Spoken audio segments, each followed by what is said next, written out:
Oi, galera! Tô eu aqui de novo com mais um conto pra vocês, agora mais cedo, às 4 horas.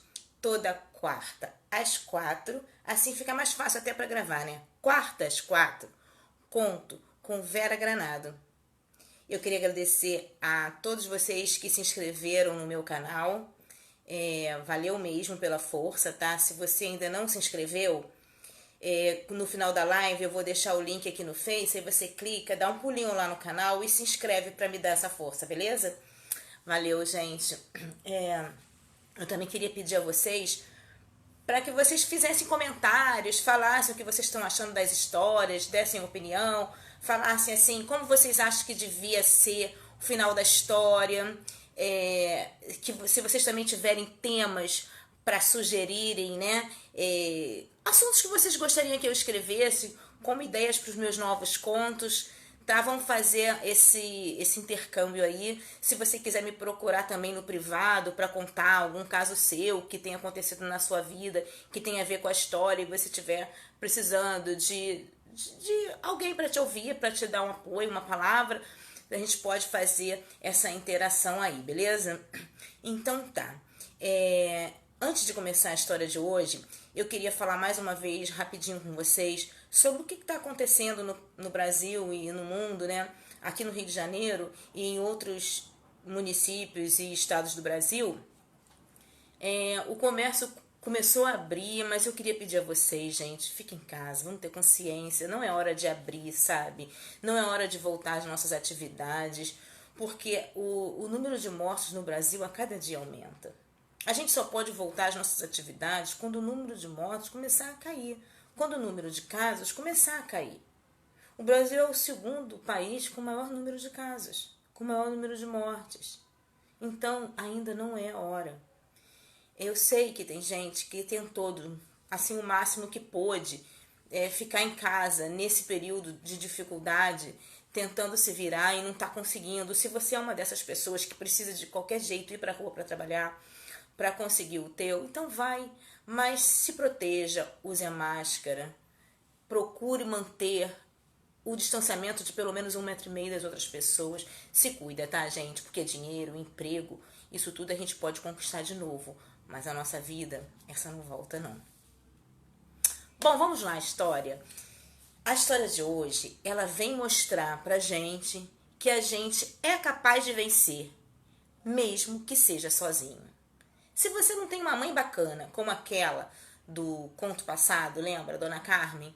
Se você não tem um pai, assim, que te dê um apoio, que esteja junto com você nos seus projetos, nos seus sonhos, se você não tem um companheiro, uma companheira, ou mesmo amigos para partilhar com você as suas coisas, continua, luta, assim mesmo. Não desista do que você quer, porque você pode vencer. Se você se sente sozinho, ou se você é mesmo sozinho, ou se você se sente sozinho, mesmo no meio de uma porção de gente, conte com você mesmo.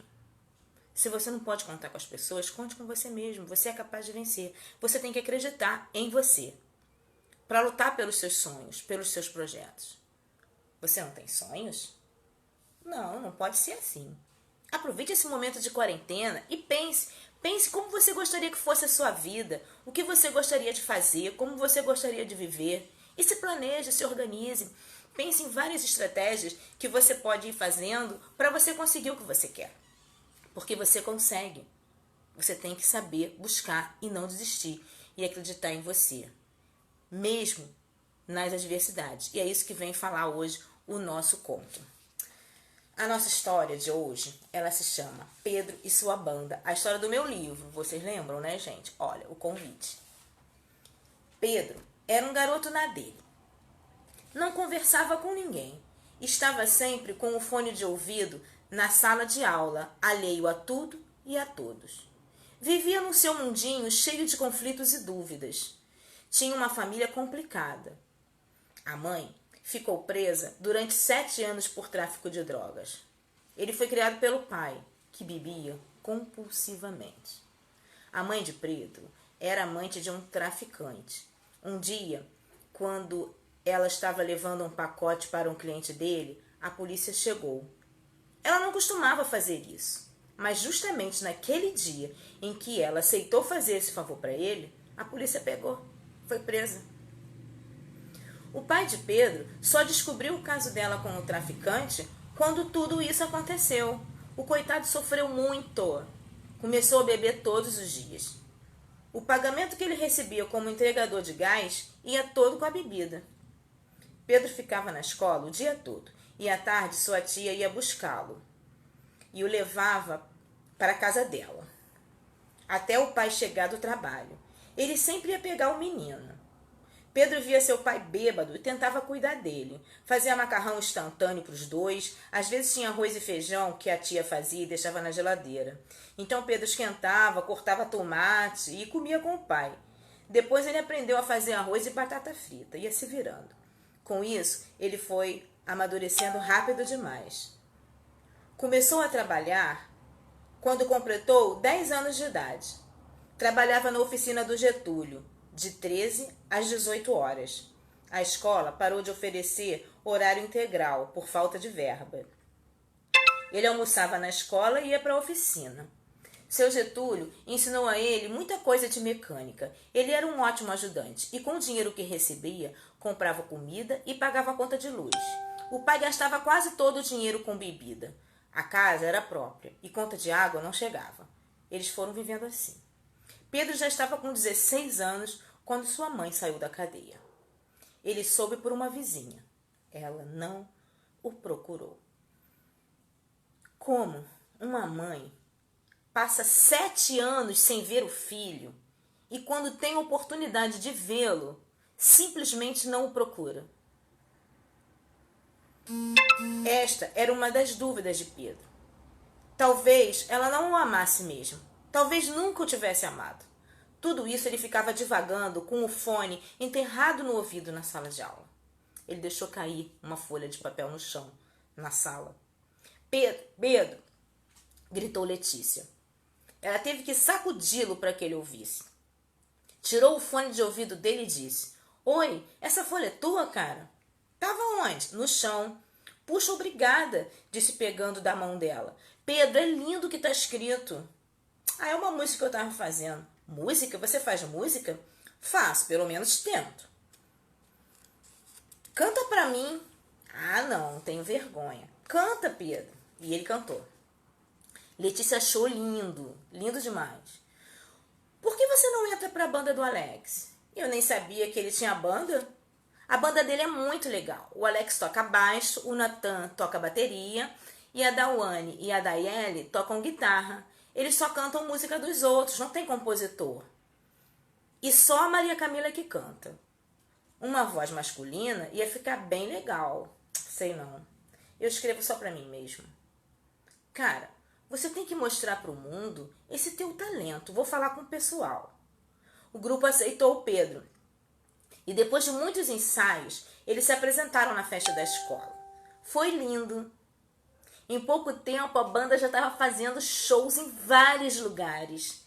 Pedro já estava ganhando mais com a banda do que com o trabalho na oficina. Um dia, num show, quem aparece? A mãe dele. A mãe dele apareceu, lá no fundo da plateia. Ele quase não a conheceu. Olhou, engoliu seco e continuou cantando. Pedro cantou ainda mais lindo. Ao final da música, os aplausos foram incessantes. Quando o show terminou, sua mãe se aproximou. Posso falar com você? Ele não sabia o que responder. Ela o abraçou. Choraram os dois, muito. Ela pediu para eles conversarem num lugar mais sossegado. Tinha muito o que dizer e o que explicar. Pedro disse que não podia. Inventou que tinha um compromisso. Quem sabe outro dia? Acho que você pode esperar. Eu esperei tanto. Despediu-se e saiu com a galera. Só o tempo ia dizer se ele perdoaria ou não a mãe. Ele continuou fazendo sucesso. Aquele garoto na dele, que não falava com ninguém, não conversava, ficou no passado. Pedro agora era um garoto cheio de fãs. Tinha um desafio: manter sua carreira e perdoar a mãe pelo abismo que ela deixou em sua vida. É isso, gente. O Pedro venceu. Apesar de todo o ressentimento que ele tinha pela mãe dele, ele seguiu em frente. A mágoa não impediu que ele seguisse com a vida dele. Ele foi um vitorioso. Tenta você também seguir com a sua vida, fazer da sua vida o melhor que você pode, mesmo nas adversidades. Valeu, pessoal? Então, até o próximo encontro, até o próximo conto. E não se esquece de se inscrever no meu canal. Beijo!